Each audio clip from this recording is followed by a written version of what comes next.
वर्णिवेशरमणीयदर्शनं मन्दहासरुचिराननाम्बुजं पूजितं सुरनरोत्तमेर्मुदा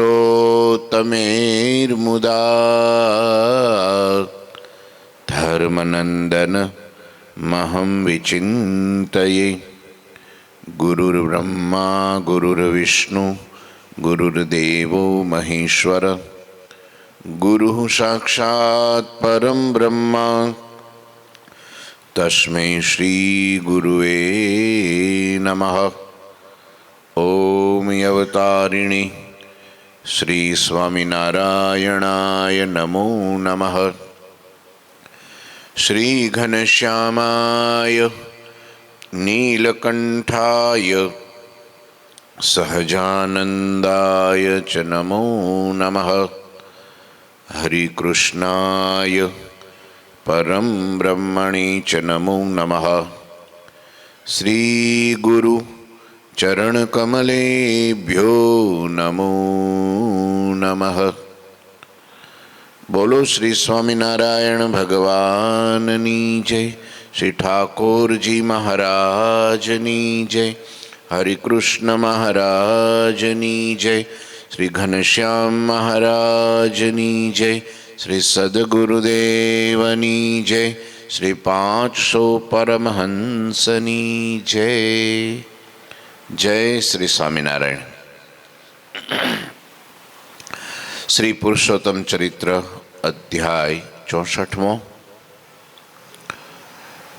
भगवान श्री हरि सारंगपुर में रंगोत्सव कर्यो। भक्तों ने फगवा आप्या। स्नान करवा गया। स्नान करीने जीवा खाचरना दरबारगढ़ में भगवान विराजमान थया। जीवा बापुए महाराजनी पूजा करी। चंदन चर्चू सुंदर मजाना वस्त्रों अलंकारों भगवान ने अर्पण कर्या। सुवर्णना थाल में धन भरी भगवान ने अर्पण कर्यु। धूप दीप नैवेद्य सहित भगवान नी आरती उतारी। त्यारबाद प्रणाम करी जीवा खाचरे सुंदर मजानी जे स्तुति करी है ए स्तुतिना शब्दों पाछळनुं एवुं लागे तो ओछुं कर नाखो तो सीटी न वागे अने आगळनुं वोल्यूम वधारी दो छे। तो सुंदर मजाना जे स्तुतिना शब्दों छे ने ए सांभळवा जेवा छे कि जीवा खाचरे केवी सुंदर मजानी भगवाननी स्तुति करी।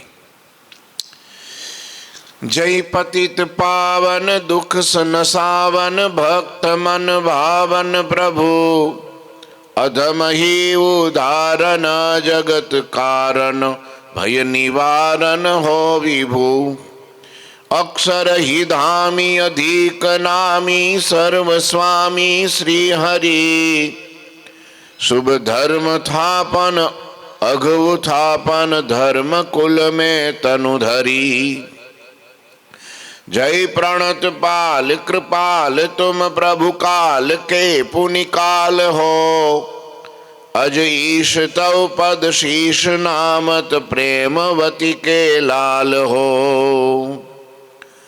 मुहि दीन जानी दास मानी कोटि करुणा कीजिए गुणगान सुनी भगवान अब वरदान मोको दीजिए अब वरदान मोको दीजिए। जीवा खाचर कहे छे हे पतितों ने पावन करनारा प्रभुजी आपनो जय हो। आप भक्तों ना दुखों नो नाश करनार छो। हे भगवान आप भक्तों ना मन में वाला लागो छो। आ बधम उदाहरण जगतना कारण आप भक्तों ना भयनु निवारण करनारा छो। आप सर्वत्र व्यापक छो। मनुष्य रूपे होवा छतां आप अक्षरधाम ना धामी अनेक नामना नामी अने सर्वना स्वामी श्री हरि छो। आप श्री हाल में एकांतिक भागवत धर्मनु स्थापन करवा अने पापनो नाश करवा माटे धर्मकुल में मनुष्य देह धारण कर्यो छे। शरणागत भक्तों पालन करनारा हे कृपाळु तमारो जय हो। तमे काळना काळ छो। ब्रह्मादिक देवो ने ईश्वरो तमारा चरणों में शीश नमावे छे। एवा तमे हाल પ્રેમવતીના પુત્ર રૂપે પ્રગટ થયા છો. આ ભગવાનનો મહિમા. ખરેખર સ્તુતિ વિભાગમાં જ ભગવાનનો યથાર્થ મહિમા સમાયેલો હોય છે. નહીંતર સ્તુતિ વિભાગ કોઈને ભાવતો નથી, ગમતો નથી. એનું કારણ શું? સમજવામાં થોડું અઘરું પડે. ભગવાનને ઓળખવા અને ભગવાનને સમજવા એ તો લોઢાના ચણા ચાવવા જેવું છે. સંત સમાગમ રોજ કરે, કથા વાર્તાનું વ્યસન રાખે અને દિવ્ય ભાવ સંતોમાં ભક્તોમાં રાખે તો એને ભગવાનનો યથાર્થ મહિમા સમજાય છે. ભગવાનના સત્પુરુષ વિના ક્યારેય જેવા છે એવા ભગવાન સમજાતા નથી, ઓળખાતા નથી. એ ધારે અને એની સામે બેસે, યથાર્થ પાત્ર બને ત્યારે એમાં મહિમારૂપી અમૃત ટકે છે. બાકી વારે વારે મનુષ્ય બુદ્ધિ આવે છે. એટલે કે છે પ્રભુ તમારો મહિમા અપરંપાર છો. આવા મોટા ભગવાન એની કેવી સ્તુતિ કરી. કારણ કે જીવા બાપુ, સુરા બાપુ, દાદા બાપુ આ બધા જે દરબારો હતા, જેણે પોતાના દરબાર સોંપી દીધા, જેને પોતાની જમીન જાગીર ભગવાનના ચરણમાં સોંપી દીધી, એટલું નહીં પોતાનું શરીર સોંપી દીધું, પોતાનો આત્મા સમર્પિત કરી દીધો. કેમ? મહિમા સમજી ગયા. મહિમા વિના ક્યારેય સમર્પણ ન થાય એ વાત પાકી છે. જેને મહિમા જાગે એના માટે સમર્પિત થાય.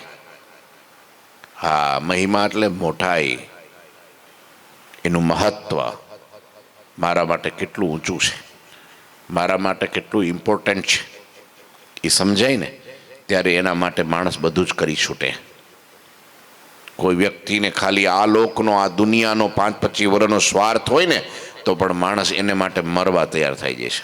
જેને દેશનો મહિમા હોય ને, આ ભારત ભૂમિનું જેને ગૌરવ હોય ને, એના માટે સર કપાવી નાખે છે. ભલે અમે ન જીવીએ, અમે ભલે ફાંસીના ફંદે ચડી જઈએ, પણ પાછળથી તો આ ભારત ભૂમિની રક્ષા કરનાર જન્મશે અને કરશે અને થાશે. હા, કોઈની બલિદાની વિના ક્યારેય પણ એ દેશ આબાદ બનતો નથી. હા, તુમ મુझे खून दो मैं तुम्हें आज़ादी दूंगा. तुम मुझे खून दो. सुभाष बाबू લ્યો નક્કી કરીને કહું ભગતસિંહ કે મારે માચડે ચડી જ જવાનું છે, સુડીએ ચડી જ જવાનું છે. મારી બલિદાની દેશ માગે છે, પણ એનાથી દેશ બચી જશે. દેશને એનો મહિમા છે કે ભારત દેશ ભૂમિ મારી માતૃભૂમિ માથે ખપી જવું પડે, કુરબાન થઈ જવું પડે. આ મહિમા. બાકી હજી લાઈનમાં ઊભા રહે છે રેશન કાર્ડમાં, કાંઈ ઘટતું નથી તોય. સરકાર મારા માટે શું કરે? બસ એક જ પ્રશ્ન કરે છે. હાલના તબક્કામાં યુદ્ધો ચાલે છે વિદેશોમાં, બધે ઈરાનમાં ને ઇઝરાયલમાં ને અમેરિકામાં, બરાબર. આજુબાજુના 18-20 જેટલા દેશો જોડાઈ ગયા છે. એક નાનું વિશ્વ યુદ્ધ શરૂ થયું છે. તોય ગેસના બોટલ તો આવે જ છે. તો લોકોને શું છે ખબર છે? ભારત સરકારે આપણા માટે જો શું કર્યું. અત્યારે આ ગેસની તંગી ઊભી થઈ છે, આમ કર્યું, તેમ કર્યું, નાખે એના ઉપર જ દોષ બધો. હકીકતમાં કરે છે શું ખબર છે? આ ગેસના બાટલવાળા કરે છે શું? 2 નંબરમાં વેચી દે છે. જે 850નો બોટલ હોય 4000માં વેચે છે અને કહે છે શું? ગેસ આવતો નથી, ગેસ મળતો નથી. હમણાં 15 દિવસ, મહિનો જ્યાં સુધી ચાલશે ત્યાં સુધી આ તકલીફ રહેશે. ગેસ આવે જ છે, બોટલ આવે જ છે, સરકાર વ્યવસ્થા કરે જ છે. પણ આપણા દેશના ગદ્દારો શું કરે છે? શું કરે છે? એમાંથી કમાણી કરે છે, લોકોને પીડે છે અને દોષ સરકારને આપે છે. લ્યો, વેચી નાખે છે 2 નંબરમાં, કાળા બજારમાં. જે 1600નો બોટલ હોય એ 5-5 ને 8-8 હજારમાં, 7-7 હજારમાં વેચે છે. લ્યો, એક કમાણી. કોરોનામાં શું કર્યું? દોષ દે સરકારને અને દેશના ગદ્દારોએ લોકોને લૂંટી લીધા. દવાઓમાં, દવાખાનાઓમાં, ઇન્જેક્શનોમાં, ટ્રીટમેન્ટમાં. જોયું તમે? એને કંઈ દેશનું કંઈ છે જ નહીં. એટલે એ કરવાના, પોતાની રોટલી શેકવાના, પોતાનો સ્વાર્થ સિદ્ધ કરવાના. જ્યારે દેશના ખરા ભક્તો હોય ને એ કુરબાની આપી દેવાના. મહિમા છે ને એમ જેને ભગવાનનો મહિમા થઈ જાય કે જેને મને મનુષ્ય દેહ આપ્યો છે, આ રહેવા માટે ધરતી આપી છે, ઓક્સિજન આપ્યું છે, ભગવાને મને સૂર્યપ્રકાશ, રાતને દિવસ, ઊંઘને ખોરાક, પાણી બધું આપ્યું છે. ભગવાને મને મનુષ્યનો દેહ આપ્યો, દેહ ટકાવવા માટે ઉપકરણો આપ્યા, બધું જ આપ્યું છે. તો એ ભગવાનને કેમ ભૂલું? મને શ્વાસ આપ્યા, મને હૃદય આપ્યું, મને ભગવાને બુદ્ધિ આપી, ભગવાને ઇન્દ્રિયો અંતકરણ આપ્યા. શા માટે? આ લોકમાં હું જીવી શકું, અંતે મારી મુક્તિ કરી શકું. લ્યો, આ બધું ભગવાને આપ્યું છે આપણને. આપણે ચાલી શકીએ છીએ, બોલી શકીએ છીએ, જોઈ શકીએ છીએ, સાંભળી શકીએ છીએ, સૂંઘી શકીએ છીએ, કામ કરી શકીએ છીએ, વિચાર કરી શકીએ છીએ. ઈચ્છા શક્તિ, ક્રિયા શક્તિ અને જ્ઞાન શક્તિ પરમાત્માની આપેલી છે. તો આપણે પરમાત્મા માટે શું કરીએ છીએ? સવાર હરખી પૂજા નથી કરતા, બોલો.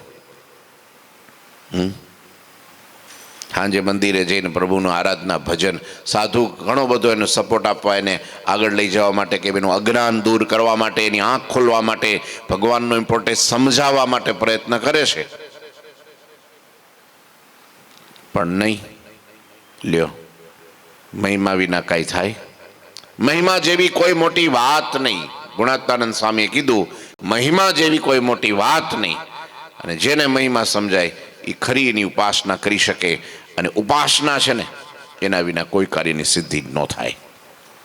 વચનામૃતમાં મહારાજે કીધું, કોઈ સિદ્ધ થાય છે, કોઈ ગંધર્વ થાય છે, કોઈ દેવ થાય છે. હા, પ્રકૃતિ પુરુષથી માંડીને જ્યાં કંઈ પદે પહોંચે છે, જેટલી ઊંચાઈએ પોગે છે, જેટલા મહાન થાય છે, એ ઉપાસનાના બળે થાય છે. જેવી જેની ઉપાસના, જેટલું જેની પાંખમાં જોર એટલું ઉડી શકે. ચકલું એની રીતે એનામાં જોર હોય એટલું ઉડી શકે, ગરુડ એની રીતે ઉડી શકે. હે, દરિયો તો અગાધ છે, જેના ચાંચમાં જેટલી પીવાની તાકાત હોય એટલું પાણી પી શકે. દરિયામાંથી કંઈ ઓછું ન થાય. એમ ભગવાન તો સાગર જેવડા છે. અનંત કોટી બ્રહ્માંડો એમના એક એક રૂવાડે ઉડતા ફરે છે. હા, એનું ધામ એટલું મોટું છે, અધો ઉર્ધ્વ પ્રમાણે રહિત છે. એનું સુખ અપરંપાર છે. જેને મેળવવા માટે ચક્રવર્તી, મોટા મોટા રાજાઓ જંગલમાં જઈને પોતાના શરીરને યા હોમ કરી દે છે, બાળી દે છે, ખતમ કરી દે છે. શું કરવા? એ મહિમા સમજી ગયા છે. આજ સાચું છે, અહીંયા જ પહોંચવાનું છે, અને આજ શાશ્વત છે. ખબર પડી ગઈ છે ને? જ્યારે ખબર પડી જાય આપણને આપણી પાસે શું છે, એક તો સૌથી પહેલાં આત્મા શું છે એ ખબર પડી જાય ને. ખાલી આત્મા, આપણો આત્મા શું છે એ ખબર પડી જાય ને, તોય માણસને રસ્તે ધીરે ધીરે મંડે ચડી જાય. પરમાત્માની મંજિલ તો ઘણી દૂર છે. હું કોણ છું એટલી ખબર પડી જાય ને, ખાલી આત્માનું ઇમ્પોર્ટન્સ ખબર પડી જાય ને, મહિમા સમજાઈ જાય ને, તો એ કામ ઘણું ખરું પૂરું થઈ જાય. પણ માણસ શરીરમાંથી બહાર જ નથી નીકળતો રાજેશભાઈ. શરીરની બહાર નીકળતો જ નથી. આ શરીર એ જ હું. હા, બસ 5 વિષય એ જ મારો ખોરાક. આત્માનો ખોરાક શું છે? શરીરનો ખોરાક છે. આ 5 પંચ વિષય છે, શબ્દ, સ્પર્શ, રૂપ, રસ ને ગંધ, એ તો આ શરીરનો ખોરાક આલો. પણ આત્માનો ખોરાક, શરીર તો તોય બળી જાય, હળી જાય, પડી જાય, એનો કોઈ ભરોસો નથી, કાંઈ નહીં. એ નવું હોય તો જૂનું થઈ જાય, ઓળના ભાવમાં વહી જાય. પણ આત્મા તો અજર છે, અમર છે, અવિનાશી છે, અખંડ છે, શાશ્વત છે, પુરાણો છે, બ્રહ્મ છે. એ તો મરતોય નથી, બળતોય નથી, હળતોય નથી. એ તો એવાનો છે. એનો ખોરાક શું? તો કે કથા. કથા વાર્તા વિના ક્યારે આપણામાં રૂડા ગુણ આવે નહીં, અને ભગવાન જેવા છે એવા સમજાય નહીં. મહિમા ક્યારે સમજાય? કોક વાત કરે ત્યારે સમજાય ને. આ શાસ્ત્રમાં લખી તો રાખ્યું છે, પણ કોઈ કેનાર. વચનામૃતમાં એમ લખ્યું, મહારાજ કે શાસ્ત્રમાં તો લખી નાખ્યું હોય, પણ જ્યારે પૃથ્વી પર સત્પુરુષ પ્રગટ થાય છે ત્યારે એ વાત યથાર્થ સમજાય છે. શાસ્ત્રમાં તો બધું લખી રાખ્યું હોય, પણ એ જીવથી સમજાય નહીં. હા, ગુરુ વિના જ્ઞાન નહીં. આપમેળે વાંચીને કોઈ દિવસ ક્યારેય ડોક્ટર બનાય નહીં. તો બધા લાઇબ્રેરીમાં બેહીને જ બધા ફી શું કરવા મરવા ભરે હે, 25 લાખ ને 50 લાખ શું કરવા ભરે ડોક્ટર થવા? હે, પણ પ્રોફેસર પાસે જવું જ પડે. એમ ભગવાનને ઓળખવા માટે ભગવાનના મોટા પુરુષ પાસે જવું પડે. એકાંતિક ધર્મ ક્યારે સિદ્ધ થાય આપણામાં? એકાંતિક પુરુષનો જ્યારે સંગ થાય ત્યારે. એકાંતિક પુરુષ વિના ક્યારેય પણ એકાંતિકપણું આવતું જ નથી. 61મું છે ને, 60મું લ્યો. એ આપણને સમજાવે છે. શાસ્ત્ર આંખ છે, શાસ્ત્ર છે આપણી આંખ છે. સત્પુરુષ દ્રષ્ટિ આપે છે, ચાલવાનું આપણે જ છે, માર્ગ બતાવે છે. આ માર્ગે ચડી જાય તારી મંજિલ નજીક આવી જશે. પણ આપણે લાંબો પલ્લો કાપીએ છીએ. શું કરીએ છીએ? છે શોર્ટકટ એમ. પણ માણસની જે કંઈ મજબૂરી હોય, અવડાઈ હોય કે અજ્ઞાન હોય, નથી સમજી શકતો. આ સ્તુતિ વિભાગમાં ભગવાન કેવા છે? શરણાગત ભક્તોનું પાલન કરનારા છે. પ્રભુ તમારો જય હો. કાળ પણ કાળના તમે કાળ, બ્રહ્માદિક દેવો ઈશ્વરો તમારા ચરણમાં શીશ નમાવે. અને ઈ પ્રભુ આ ધરતી ઉપર આજથી 245 વર્ષ પહેલા, કેટલા વર્ષ પહેલા? 245મું વર્ષ ચાલે છે. હમણાં 6 દિવસ પછી 245મો ભગવાનનો પ્રાગટ્ય મહોત્સવ ઉજવાશે. ધરતી ઉપર આવ્યા, પ્રેમવતીના પુત્ર થયા, ધર્મના ઘેરે અવતાર ધારણ કર્યો, છપૈયામાં પ્રગટ થયા. પોતાની નાનકડી એવી પગલી પ્રથમ આ ધરા ઉપર છપૈયાની પાવન ભૂમિ ઉપર પાડી. લ્યો, કોણ એ પ્રગટ થયા? એ કોણ? એ મારા ને તમારા જેવા નથી. એ કોઈ દેવ જેવા નથી, ઈશ્વરો જેવા નથી. હા, ઈશ્વરાણામ તથેશ્વર કારણાનામ કારણમ, પરાત્પર પરબ્રહ્મ પુરુષોત્તમ નારાયણ અક્ષરધામના ધણી સાક્ષાત. સાક્ષાત એવાય નહીં, ઈજ એવા નહીં હો, ઈજ સ્વયં પોતે ધરતી ઉપર મારા ને તમારા કલ્યાણ માટે પ્રગટ થયા. હું તમ કારણે રે આવ્યો ધામ થકી ધરી દે, પ્રેમાનંદનો વાલો વર્ષામૃત મેં. હું તમારા માટે ન્યાથી ઠેઠ, તમે અહીંયા છો, એ અહીંયા છે. તમે અહીંથી અહીં નહીં જઈ શકો, પણ હું તો અહીં આવી શકું ને. અહીંની કરુણા સિવાય કાંઈ નથી. આ કરુણા કહેવાય. કરુણા કોને કહેવાય? કરુણા કોને કહેવાય? કે જેમાં કોઈ પ્રકારની તમારી પાસેથી મને અપેક્ષા ન હોય અને હું તમારું કામ કરું. તમારી પ્રત્યે કોઈ પ્રકારનો સ્વાર્થ ન હોય અને હું તમારું કામ કરું, એનું નામ કરુણા કહેવાય. બાકી તો મદદ કહેવાય કે ભાઈ તમારી મેં મદદ કરી, કાલ ઉઠે મારી જરૂર પડે એટલે તમારે મારું કામ કરવાનું. ભગવાનને હું ત્યાં કંઈ અક્ષરધામમાં એ ભાઈ દુકાળ પડ્યો છે, ત્યાં કંઈ રોગચાળો ફેલાઈ ગયો છે, ત્યાં કોઈ ચડાઈ કરી છે કે ત્યાં બધું લૂંટાઈ ગયું છે તો ભગવાન અહીંયા આવ્યા? ત્યાં હું સુખ ખલાસ થઈ ગયું છે? ત્યાં તો રાતે નથી, દિવસે નથી, કામ નથી, ક્રોધ નથી, લોભ નથી, માન નથી, ઈર્ષા નહીં, કપટ નહીં, રાગ દ્વેષ નહીં, નહીં સ્ત્રી નહીં પુરુષ, બધાય બ્રહ્મ. એક અક્ષરધામમાંથી સુખનું એક છાંટો ટીપું આમ તો આમળી બોલીને એ સુખના મહાસાગરમાંથી ભગવાને આ બ્રહ્માંડમાં નાખ્યું. તો ઉપર 7 લોકમાં વેચાતું વેચાતું પૃથ્વી લોક ઉપર આવ્યું.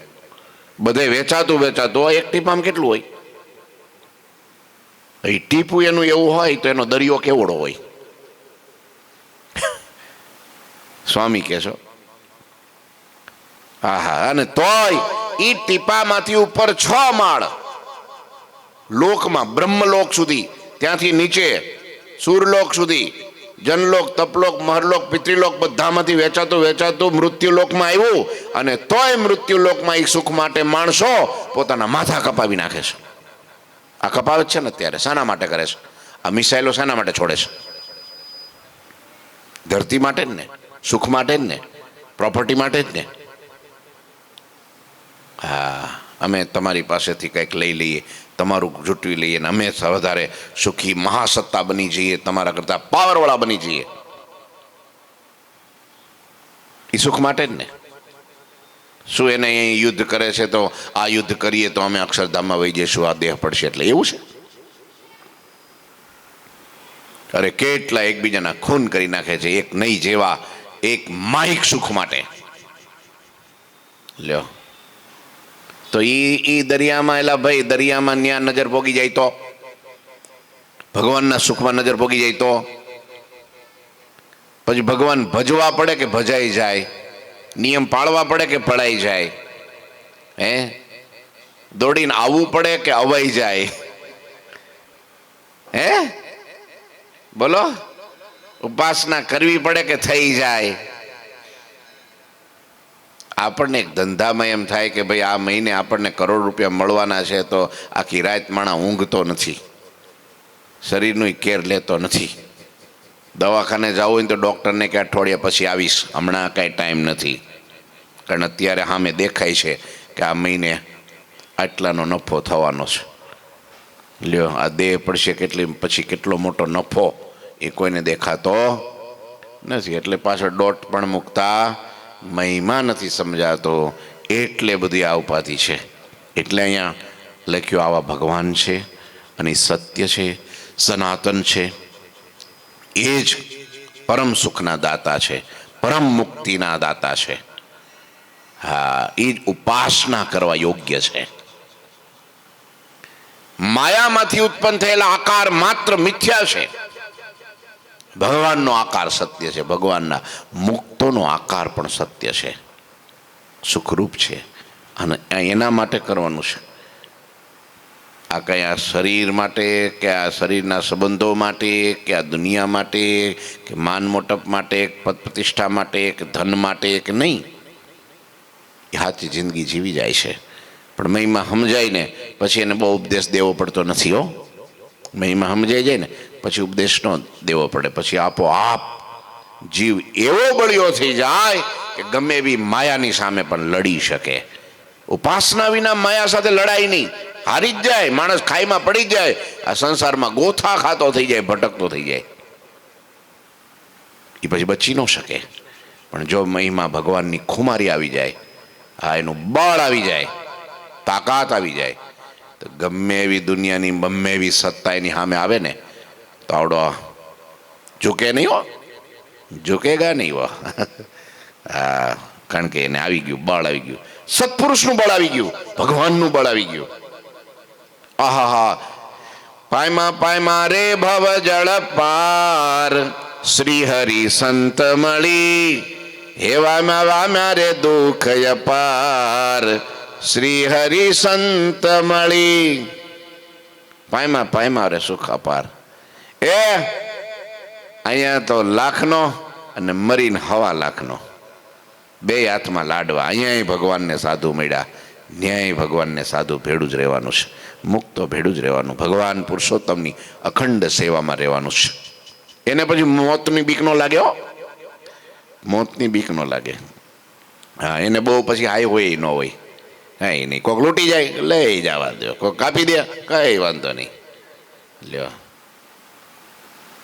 ને કાંઈ ફેર ન પડે, કારણ મહિમાથી ભરાઈ ગયો.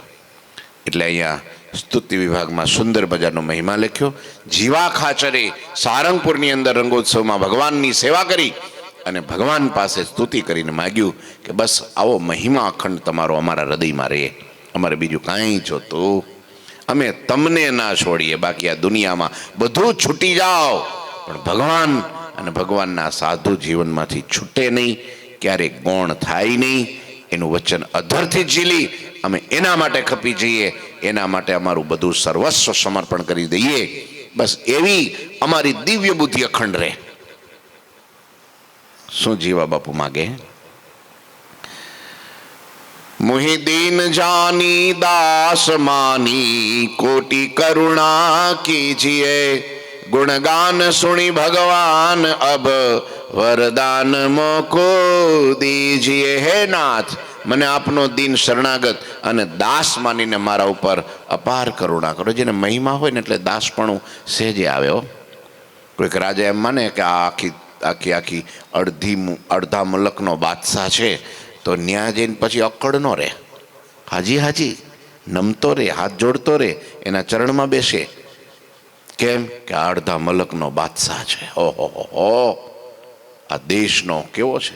ત્યાં કોઈ દી એને કોઈ દી ધોખોય ન થાય અને કોઈ પ્રકારનું ખોટું ન લાગે.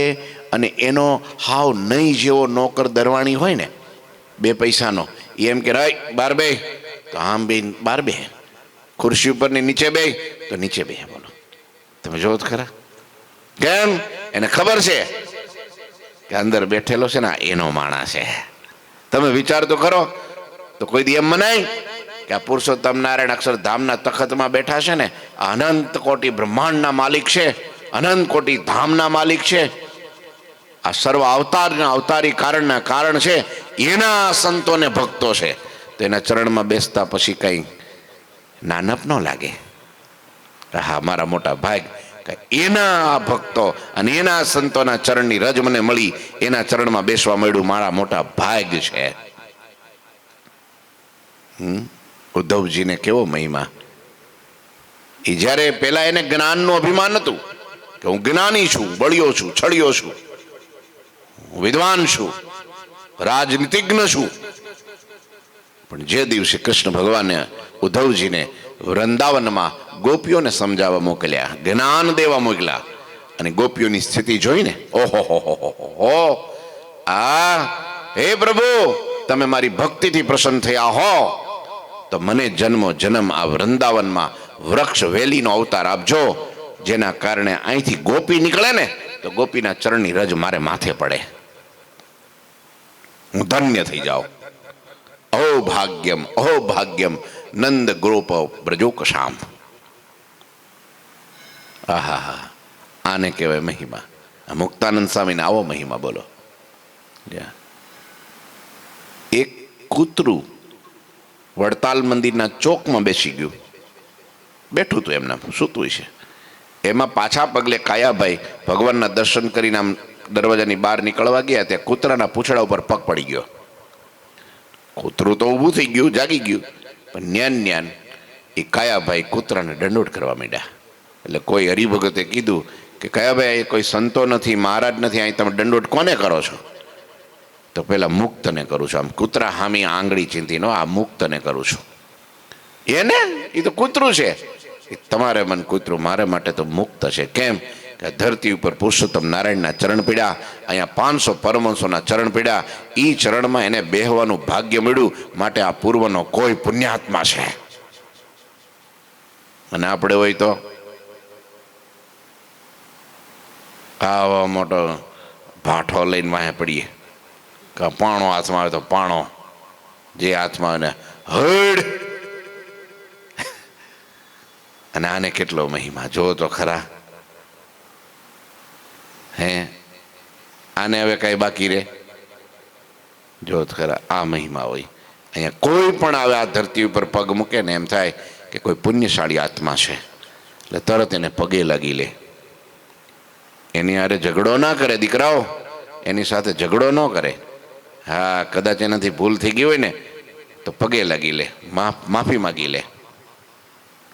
હે, અહીંયા પાણી હાટું બટાઝટી બોલતી હોય ને પ્રસાદ માટે બટાઝટી બોલતી હોય અને એકબીજા સામે આંખો તાણતા હોય, તો એમાં ભગવાનને ઓળખવાની મહિમાની વાત જ ક્યાં રહી? હે ભાઈ, સાચું ને? એમ છે. હે પ્રભુ, એ તમારો દાસ માનીને મારા ઉપર અપાર કરુણા કરો, મારી આ સ્તુતિ સ્વીકારીને પ્રભુજી હવે મને વરદાન આપો. લ્યો, નહીં માંગત હું વૈભવ નાના. કોણ? જીવા ખાચર કે છો મહારાજને? આ દુનિયાના નાના એટલે અનેક પ્રકારના વૈભવ મારે નથી જોતા. નહીં માંગત હું નવહી નિધાના, રાજન માંગો સબ અવની કા, નહીં માંગો સુરપતિ પદની કા. હે પ્રભુ, હું વિધવિધ વૈભવ સમૃદ્ધિ માંગતો નથી, નથી હું નવનિધિ માગતો, નથી હું સમગ્ર પૃથ્વીનું રાજ માગતો, તેમજ લોકમાં ઉત્તમ ગણાતું ઇન્દ્ર પદ એટલે કે સ્વર્ગ પણ મારે નથી જોઈતું. તો નથી માગતો હું બ્રહ્માનું પદ કે કૈલાસ લોક, તથા નથી માગતો હું વૈકુંઠમાં વાસ. હે પ્રભુજી, હું તો માત્ર તમારા ચરણમાં મને નિષ્કામ પ્રીતિ થાય અને તમારા સાચા ભક્તની રીત મારાથી ચરિત્રત થાય, ચરિતાર્થ થાય એવું મને આમ આપો બસ. શું કે છે? નહીં માંગો અજપદ કૈલાસા, નહીં માંગો વૈકુંઠ નિવાસા, અને માંગત હું પ્રભુ તવ પદ પ્રીતિ, ને માંગત હું હરિજન કી રીતિ. આ હા હા, તમારા ચરણમાં મને પ્રેમ થઈ જાય, હું તમારા વિના રહી જ ન શકું, દોડીને તમારી પાસે આવી શકું. તમારું નામ સાંભળું તો મારા આમ હરખથી આમ જો આમ બધા રૂવાડા ખડા થઈ જાય, અને તમારા હરિભક્તોની જે રીત છે એ મારામાં આવે બસ. કેવા હરિભક્તો હોય, કેવા પ્રેમવાળા હોય, કેવા આત્મીયતાવાળા હોય, અને કેવા ભક્તિવાળા હોય, કેવા નેહ નિતરતા હોય. હા, કોઈ પણ પ્રકારનું કપટ ન હોય એના હૃદયમાં. હા, સરળ સ્વભાવ ન મન કુટિલાઈ, યથા લાભ સંતોષ સદાઈ. આ ભક્તનું લક્ષણ. હા, કોઈ પણ હરિભક્તની કેવી રીત હોય કે એકબીજાના ભગત જોવે એટલે તરત દોડીને એને પગે લાગે, એને હાથ જોડે, મારા ઉપર રાજી રહેજો, મારી કંઈક મારાથી કંઈ હું તમારી શું સેવા કરું, મને તમારો દાસ જાણજો. આ હરિભગતની રીતિ.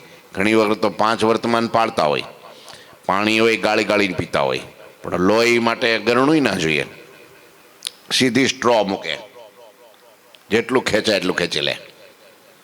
એ હરિભગતની રીતિ નહીં, સમજ્યા? એ રીતિ નહીં. હા, પાછો આમ ભબકાદાર ચાંદલોય હોય, ગળામાં પાછી સંતો કરતા ડબલ જાડા પારાની બગંઠી હોય. હા, અને આમ જો આટલી લાંબી 1.5-2 ફૂટની ચોટલી હોય, જનોઈ પહેરી દીધી હોય, સવારે પૂજા પાથરીને બેઠા હોય જાણે 2 કલાક સુધી, પણ જેવો ઘરની બહાર નીકળે એકાદાને મુંડે નહીં ત્યાં સુધી એનું ખાધેલું પચે નહીં. આ હરિભગતની રીત કહેવાય. મેં લોકોને છેતરવામાં કે હમણાં તો આ કળિયુગ છે એટલે આમ જ રહેવાય, આપણે ભગત ખરા પણ બધું હાલે. આમ ભગત કહેવાય, પાછું જ્યાં આવે ત્યાં લગ્નમાં હોટલમાં બધી માં બધે હાલે. કોનું છે કેવું છે આ તે કાંઈ નહીં, ભગત મોટા.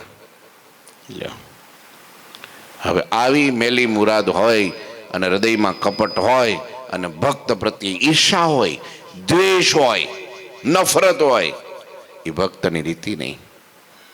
ભલે થોડું પડાય તો થોડું પાડીએ, પણ અંતર ચોખ્ખું હોય એ હરિભગતની રીત કહેવાય. નિષ્કપટ સ્વભાવ હોય, નિર્દોષ હોય, એ હરિભગતની રીત કહેવાય. 5 વર્તમાન એનામાં હોય અને ભક્તો પ્રત્યેનો મહિમા હોય, ભક્તિ હોય, જ્ઞાન હોય, વૈરાગ્ય હોય, નિયમ હોય, એ હરિભગતની રીત કહેવાય. અમે સત્સંગી છીએ અને મહિને 1 વાર મંદિરે જઈએ, હવે એ કેમ હરિભગત કહેવાય? હા, એકાદશીનું કીધું હોય તો કે 11 વાર ફરાળ કરીએ, કેમ કે આજે એકાદશી છે. ઠીક છે, ન ફાવે, શરીર ન ટકે તો આપણે 2 વાર 3 વાર, પણ હાલતા ચાલતા આપણે આપણું મશીન ગડગડિયું ચાલુ જ રાખીએ તો એ કેવી રીતનું કહેવાય? એ હરિભગતની રીત કહેવાય. હા, સંતોનો મહિમા સમજીએ, આપણાથી મોટા છે, બાકી ઘરનો ઉમરો ઓળંગવો એટલે હિમાલય કરતાં ઊંચો છે, અને આ બધું છોડીને બેઠા છે, અને ત્યાગ કર્યો છે, ભગવાન માટે કર્યો છે, ભેખ લીધો છે, જીવના કલ્યાણ માટે લીધો છે. નાના નાના દીકરા આવે તો એ ભગવાનની વાત કરે, યુવાનોના જીવન ઘડતર કરે, આટલી બધી બલિદાની આપે, અને અક્ષરધામમાંથી ભગવાન આવ્યા એ આવવાનો જે દાખલો એ આ સાધુ સફળ કરે છે, એવો મહિમા સમજીને એની સેવા કરે, એ હરિભગતની રીત કહેવાય. એ રીત કહેવાય ને, બાકી શું રીત કહેવાય? કયો લ્યો સ્વામી, હું કહું એમ કરો તો તમે સફળ જાય છો. હવે સફળમાં બીજું તું નિષ્ફળ થઈ ગયો. હા, સંતો પૂછે નિર્માની હોય, પણ એવું ન સમજાય કે આને કાંઈ ખબર નથી પડતી. હા, એ તમાર કરતાં જાજુ છોડીને આવ્યા છે, ભગવાનને અર્થે આવ્યા છે, બરાબર. પણ તોય હા, તોય સંતો નિર્માની પણ 5 જણાને પૂછે, ભગત આનું કેમ કરશું? તો એમ ન સમજે કે આ સ્વામીને કંઈ નહીં ખબર પડતી હોય. ભગવાન હોય પૂછતા કે ઉત્સવ કરો સંતો શું કરશું, ભક્તો શું કરશું? તે બધા એમ સમજે કે આ ભગવાનને કંઈ નથી ખબર પડતી, એ આપણી કસોટી કરે છે. પૂછે હા, એ ભગવાન પણ જો આટલા નમજતા હોય ભક્ત સામે, તો ભક્તએ ભગવાન સામે કેટલું નમવું પડે. ભગવાન પણ પોતાના સંતો સામે આવી રીતના નમી જતા હોય. લ્યો, હું તો મારા ભક્તની પણ ભક્તિ કરું, હું મારા ભક્તની પણ ભક્તિ કરું. મહારાજ કે કેટલું દાસતો ભાવ છે. તો કહેવાનો અર્થ છે અહીંયા કે છે જીવા બાપુ કે છે મને તમારા ચરણમાં પ્રીતિ આપજો, અને મને બીજું શું આપજો? તમારા હરિભક્તોની રીત આપજો. હું અજ્ઞાની છું. જો આ દાસભાવ, પ્રેમાનંદ સ્વામી કીધું ને, આ કપટી કુશીલ કુટીલ દોષ પિયાજી મેરો ઉર નહીં ધારના. જેવો તેવો તો તમારો છું, બસ મને તમારા હરિભગતની રીત આપજો. એ પ્રમાણે હું રહી અને તમારી ભક્તિ કરી શકું અને તમને તમારા સંતો ભક્તોને રાજી કરી શકું. આટલી સુંદર મજાની પ્રાર્થના કરી અને હજી આગળ થોડુંક માગે છે જીવો બાપુ, એ આવતીકાલે આપણે સાંભળીશું. ઠાકોરજી મહારાજની જય. શ્રીપતિમ શ્રીધરમ સર્વદેવીશ્વરમ ભક્તિ ધર્માત્મજમ વાસુદેવમ હરે માધવમ કેશવમ કામદમ કારણમ સ્વામિનારાયણમ નીલકંઠમ ભજે. શ્રી ઠાકોરજી મહારાજની જય. જય શ્રી સ્વામિનારાયણ.